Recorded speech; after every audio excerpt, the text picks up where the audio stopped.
Que a graça e a paz do Senhor esteja com todos. Amém?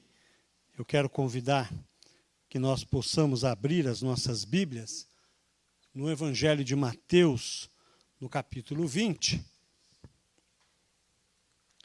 No Evangelho de Mateus, eu quero dar boas-vindas aos nossos amigos e visitantes. Que Deus os abençoe a todos, que o Senhor fale aos seus corações nesta noite. Abra sua mente, abra o seu coração, para que Deus possa falar com você nesta noite. Uma palavra preciosa que vem do nosso Deus. Você que está em casa também, que Deus o abençoe.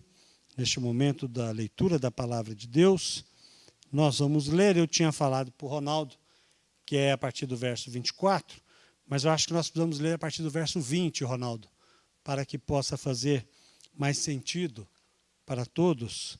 A partir do verso 20 de Mateus, capítulo 20, diz o seguinte: Então aproximou-se de Jesus a mãe dos filhos de Zebedeu com os seus filhos e, prostrando-se, fez-lhe um pedido. O que você quer? Perguntou ele. Ela respondeu: Declara que no teu reino esses meus dois filhos se assentarão, um à tua direita e outro à tua esquerda. Disse-lhe Jesus: Vocês não sabem o que estão pedindo.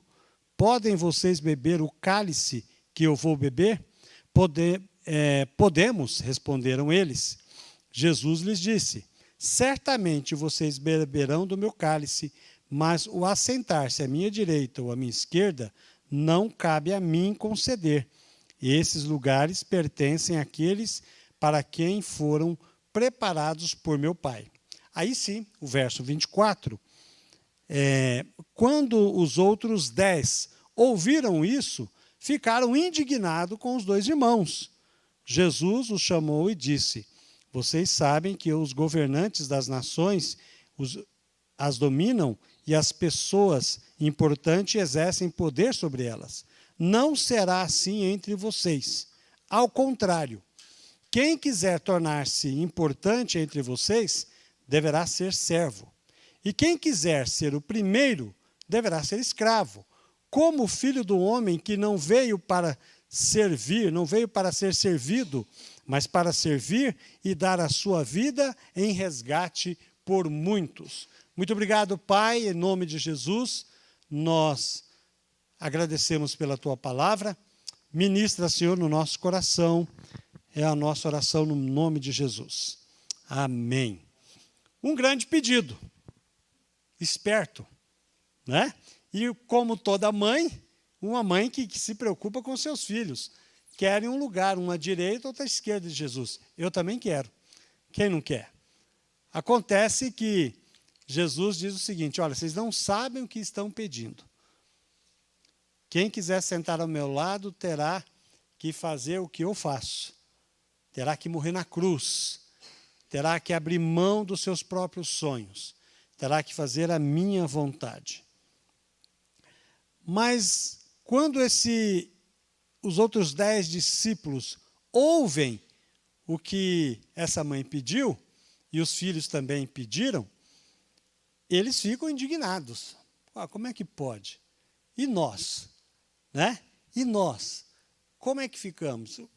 Deu um sentimento nos filhos, um sentimento de orgulho, né? Um sentimento de orgulho e um sentimento de... Não existe inveja santa, né? Mas senti um pouquinho de inveja ali, né? Puxa, por que eu não? Né? Quero estar nesse lugar. Mas esses textos trazem para nós algumas lições muito importantes para que nós possamos ter uma compreensão do reino de Deus. E tendo uma compreensão do reino de Deus, nós teremos uma compreensão de qual é o nosso papel e qual é o nosso lugar no reino de Deus. É muito importante a gente olhar o texto da palavra de Deus e entender que o conceito de reino de Deus e de trabalhar no reino de Deus, desenvolver dons, desenvolver talentos, assumir postos no reino de Deus, assumir condição de pregador, de pastor, de ministro, de diácono, de professor de escola bíblica dominical, o conceito é totalmente o avesso do conceito do mundo. E quando nós olhamos aqui, nós aprendemos uma lição muito importante, e a primeira lição que nós aprendemos aqui é que mesmo entre os verdadeiros discípulos de Jesus, há inveja, há orgulho, há sentimento de ciúme, há sentimento de querer ter a primazia na presença do Senhor, de querer ser o melhor. Infelizmente, por que isso acontece, uma vez que nós somos filhos de Deus? Isso acontece porque a nossa natureza humana ainda está dentro de nós. A nossa natureza caída ainda faz parte da nossa vida neste corpo. E por isso que nós precisamos estarmos atentos para que, por exemplo, o orgulho, ele não tome conta do nosso coração. Por quê? Porque o orgulho, ele é o mais danoso pecado da humanidade. Os anjos caíram, uma terça parte, por causa do orgulho. Adão e Eva caíram porque eles não estavam satisfeitos em ser filhos de Deus, eles queriam ser igual a Deus. Eles queriam ser iguais a Deus. E por conta do seu orgulho, pensando e ouvindo a voz do diabo, eles resolveram comer daquele fruto, pensando que ia ser melhor que Deus. Então, quando nós olhamos e vemos essa situação que aconteceu no céu e acontece na terra com Adão e Eva, e acontece conosco, nós precisamos ter em mente e entender que esse tipo de sentimento, ele tem que ser extirpado da nossa vida. Ele tem que ser abandonado. No reino de Deus, ninguém é melhor que ninguém. Só tem alguém superior. E o nome dele é Jesus. Nós todos somos servos de Deus. E não existe servos privilegiados. Ninguém é mais privilegiado, ninguém é mais amado por Deus, ninguém tem mais atenção de Deus do que outro. Todos têm a atenção de Deus, porque Jesus morreu por todos. O amor de Deus é incondicional. Então, nós, quando pensamos que esse sentimento não pode pairar, e por isso nós devemos observar e ter atenção, que sempre estamos a ponto de deixar o orgulho tomar conta do nosso coração. Qualquer coisa que você fizer, você pode o seu próprio coração se alimenta de um sentimento de orgulho, talvez sentindo que você possa ser melhor que o outro, talvez eu seja melhor que o meu irmão, como um cantor gospel, né? Ele disse que era melhor que todos os cantores do Brasil gospel juntos. Sou melhor que todo mundo junto. Pode juntar todo mundo. E Deus, olha só, ele falou que Deus ainda falou para ele que ele era o melhor. Aonde está ele? Quem sabe da história sabe que sumiu, né? Caiu no esquecimento. Porque o orgulho precede a queda. Assim nos diz Provérbios. Por isso que nós precisamos estar atentos e entender, ninguém é bom, irmãos. Ninguém é bom. Jesus fala isso. Paulo vai dizer isso. Não há quem seja bom. Não há quem pratique o bem. Não existe. Todos nós somos pessoas ruins, pessoas más. Se temos alguma ação de bondade em nosso coração, isso vem de Deus. É a ação de Deus, pela instrumentalidade do teu Espírito Santo. Então, quando você tem um pensamento bom, quando você tem um pensamento de abençoar alguém, quando você tem um pensamento de ajudar alguém, não é porque você é bonzinho, não. É Deus que está trabalhando na sua vida. Nós não somos bons, nós temos que entender isso. E às vezes, infelizmente, até nós que conhecemos a palavra, acredita nessa mentira. De repente a gente pensa, pô, eu sou bom. Nisso eu sou bom. não é nada, cara pálida. Somos todos pessoas más. Qualquer bondade no crente e no incrédulo é a expressão da graça de Deus. Vem de Deus. Nós somos instrumentos nas mãos de Deus. Então, quando você sabe que você tem aquele dom, que você pode ser usado por Deus, use-o, não para se orgulhar, use-o para edificar a igreja. Porque o dom que eu e você recebemos é para a edificação da igreja. Não é para você se exaltar. Não é para você querer ser melhor que os outros. Não é para você querer aparecer. Então, nós podemos mudar o nome dele agora é Aparecido, né? E Aparecida. Não, nós somos aquelas pessoas que expressamos a graça do Senhor. E tudo que nós recebemos para abençoar os outros vem de Deus, não vem de nós mesmos. Em segundo lugar, nós aprendemos que uma vida de autonegação e gentileza para com o outro é o verdadeiro segredo da grandeza no reino de Deus.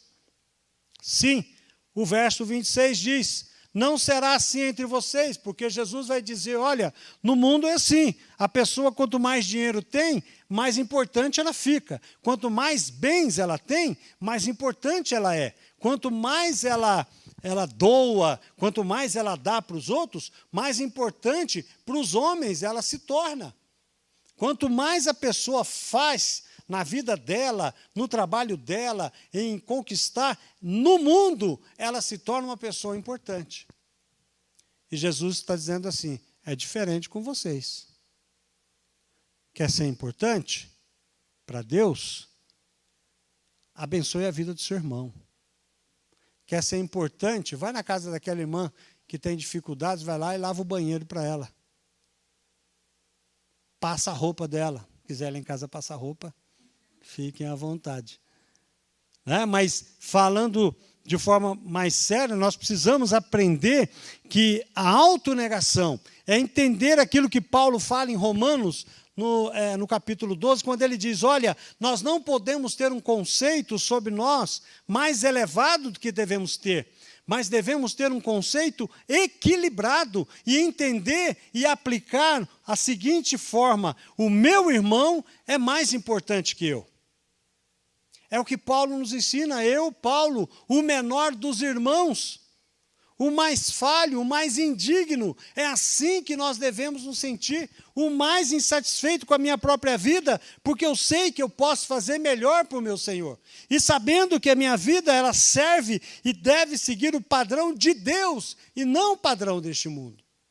Importante para Deus é você orar pelas pessoas. Ninguém impressiona a Deus porque dá um dízimo volumoso.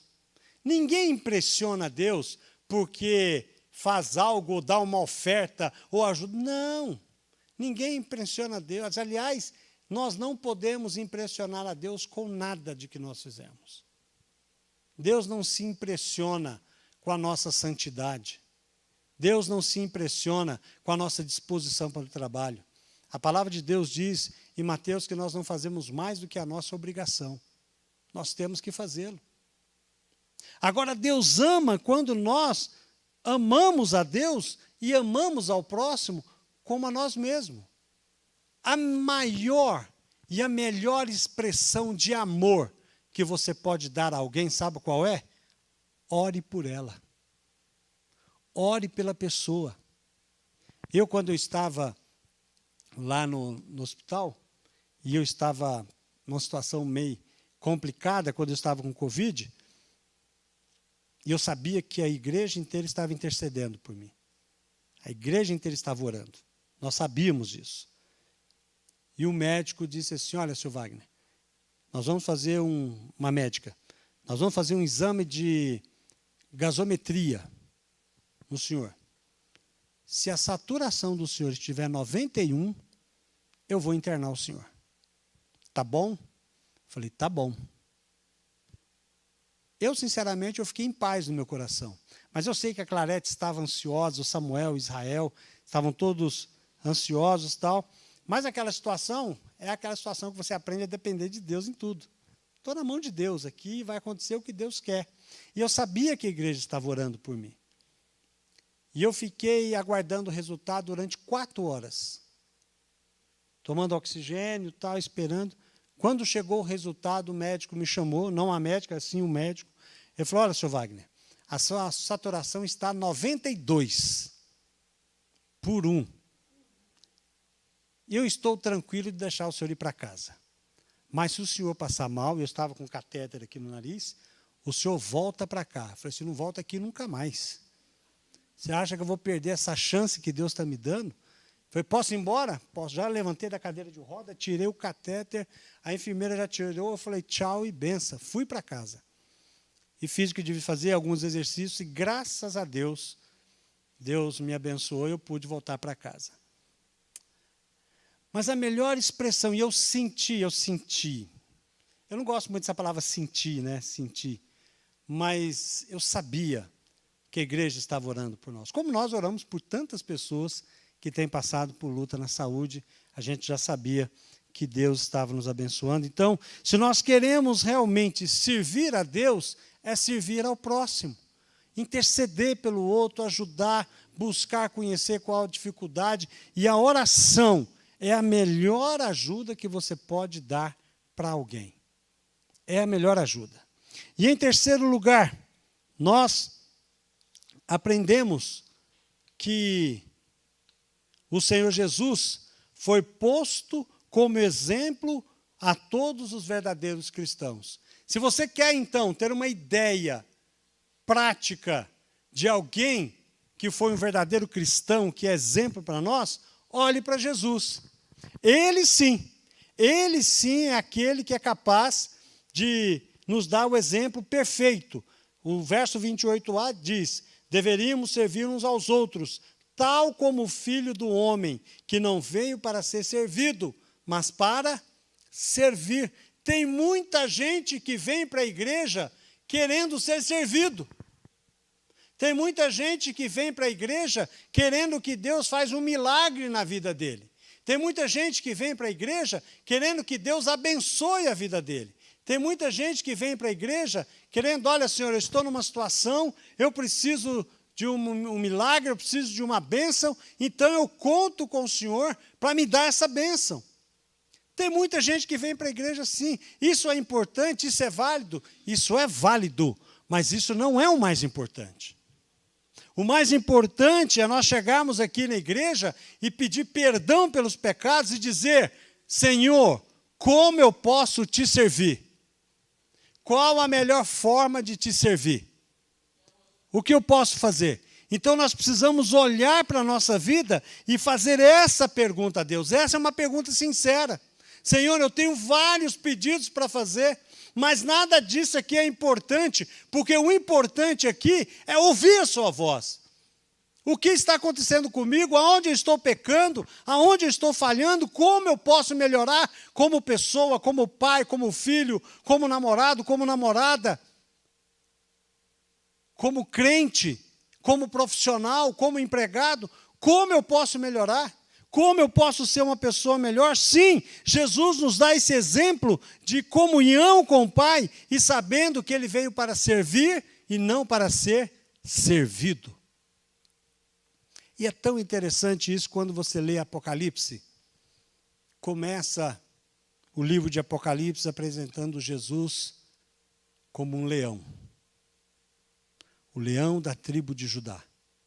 Mas logo essa imagem é transformada em um cordeiro. E a Bíblia diz, lá em Apocalipse, que nós vamos ter um banquete. Tem uma cadeira para você lá, sabia, irmão Emídio? Quando você chegar lá no céu, tem uma cadeira com o seu nome. Não sei se vai ser Emídio, mas acho que é um nome novo. Mas quando chamar o seu nome, você vai saber que é você. E eu também, e você também. Cada um de nós. Nesse banquete tem uma cadeira com o nome esperando a gente lá. E você sabe quem vai nos servir lá? Os anjos? Jesus vai nos servir. Até no céu, o Senhor quer nos servir. Até no céu. Até quando nós estivermos no céu. aquela imagem de rei, de leão, ele é transformada numa imagem de cordeiro, para que possa representar o amor de Deus para conosco. Nós precisamos entender que a vida de Cristo, segundo o qual devemos esforçar-nos para moldar o nosso temperamento, as nossas palavras, as nossas atitudes e os nossos pensamentos. Você tem que estudar a vida de Jesus. Você tem que ler os evangelhos e entender qual a vontade de Deus e como você deve agir na sua vida, no dia a dia. Irmãos, nós temos que aprender estas coisas para que a graça de Deus possa ser refletida através de nós e as pessoas que estão no mundo possam reconhecer Jesus através da nossa vida, através do nosso pensamento, através do nosso comportamento. Dizem que um missionário foi numa tribo indígena e começou a ensinar sobre Jesus. E começou a falar como Jesus era. E o comportamento de Jesus, como Jesus ensinava as pessoas, como Jesus orava pelas pessoas, como Jesus ministrava na vida das pessoas. E o cacique daquela tribo falou assim: esse Jesus já morou aqui entre nós. Pai, como? Não, ele já morou há uns 20 anos atrás. Ele está enterrado aqui. Ele viveu aqui, 20 anos atrás ele morreu, está enterrado aqui. E ele ficou estranho, né? Ele descobriu que era um missionário, que havia estado lá há 20 anos e durante 30 anos serviu naquela tribo, morreu ali e ali ele foi sepultado.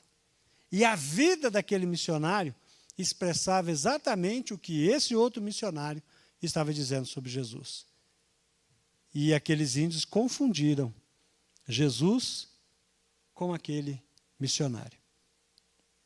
De tal forma que nós precisamos expressar realmente a imagem do Senhor. 1 João capítulo 2, verso 6 diz assim: aquele que diz que permanece nele, esse deve também andar assim como ele andou. Se eu e você dizemos ser cristãos, se eu e você dizemos ser filhos de Deus, se eu e você dizemos que aceitamos Jesus como Salvador e Senhor, a nossa vida, o nosso caminhar, a nossa expressão neste mundo deve refletir aquilo que Jesus nos ensinou. Nós temos que andar como Jesus andou, abandonando todas as coisas, sabendo que não somos melhor que ninguém, que não somos melhores que ninguém, não somos mais capacitados que os outros para nos orgulharmos, mas somos e recebemos de Deus dons para servir o reino na graça do Senhor. Que Deus nos abençoe e que eu e você possamos expressar o caráter do Senhor na nossa vida, no nosso comportamento, nas nossas ações e no nosso pensamento. Que Deus nos abençoe. Vamos orar? Pai, em nome de Jesus, nós te agradecemos pela oportunidade que nos é concedida, ó Deus, de aprender da Tua palavra. Continua, Senhor, a nos confrontar com o nosso orgulho, com os nossos ciúmes, com a nossa inveja. Limpa, Senhor, no nosso coração, limpa, Senhor, a nossa mente, nos capacita, nos abençoa.